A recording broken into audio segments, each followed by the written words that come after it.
السلام عليكم، مرحبا بكم متتبعي قناة رشيدة اش زايد. نتمنى ان شاء الله تكونوا في احسن الاحوال وفي صحة جيدة. قبل ما نبدا في هذه الوصفة فضلا وليس امرا كنطلبكم ديروا جيم لهاد لا فيديو وما تنسوش التعليقات ديالكم الرائعة اللي كتدعمني وكتفرحني، وشكرا لكم جميعا. اذا اليوم جبت لكم هاد الوصفه الرمضانيه معسله على شكل بسبوسه، ولكن عندها واحد ما عرفتش كيفاش غادي نفسر لكم. المهم جربوها غادي تعرفوا المذاق ديالها. واحد الوصفه اللي هي رائعه وكنوجدوها في واحد الوقت وجيز والمقادير ديالها سهله. اذا على بركه الله غادي نبداو. عندنا هنا بيضه وحده، من الاحسن نختاروا واحد البيضه اللي تكون كبيره. غادي نزيدوا معاها نص كاس ديال السكر، وغادي نخدموا الخليط غير بيدينا، يعني غير بالخلاط اليدوي. غادي نزيدوا عليها واحد الياغورت طبيعي ما فيه لا سكر ولا حتى شي نكهه.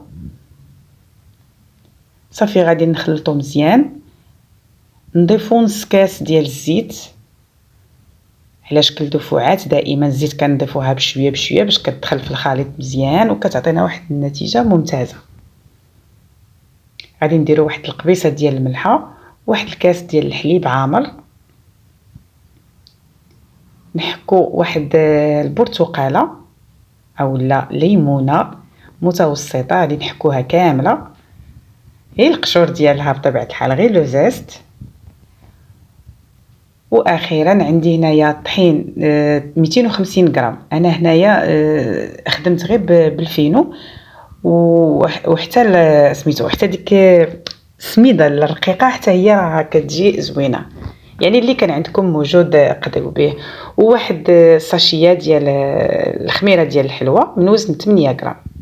صافي الخليط كما شفتوا كيجي شويه ثقيل، ومباشره ملي غادي نحضروه نديروه في واحد المول مدهون بطبيعه الحال بالزبده اولا بالزيت، وغادي يكون عندنا الفرن مسخن مزيان. صافي غادي ندخلوا المعسله ديالنا اولا البسبوسه ديالنا للفرن حتى كتحمر وكتعطينا هذا الشكل هذا. يعني الطياب ديالها حتى هو راه ما كيشدش بزاف الوقت، تقريبا واحد ربع ساعه كاع. الا كان الفران سخون ربع ساعه هي كتكون واجده. صافي غيكون عندنا العسل محضر من قبل، غير هو العسل خصو يكون خفيف كما كتشوفوا معايا، وغادي نضيفوا له هذه هي اللمسه اللي كتعطينا داك اللوغو اولا ديك النكهه الرمضانيه. الماء زهر، انا زدت له تقريبا هنا واحد 3 ديال المعالق ديال ماء زهر. صافي وكنزينوها باللي متوفر عندنا، سواء جنجلان اولا جنجلان محمر اولا اللوز اولا البيستاش. انا زينتها هنايا باللوز محمر، وكما كتشوفوا كنضغط عليه مزيان باش يبقى ثابت، يعني باش كنثبتوه. صافي كنقطعوها الاشكال اللي بغيتو وكنقدموها بالصحه والراحه. نتمنى انكم تجربوها، وانا متاكده انها غادي تنال الاعجاب ديالكم وغادي ترجع عندكم معتمده كتحضروها حتى لاخر ساعه. بالنسبه للناس اللي اول مره غادي يشوفوا القناه، الى عجبكم المحتوى ما تنسوش الاشتراك، ودمتم في رعايه الله وحفظه، مع فيديو جديد ووصفه جديده ان شاء الله.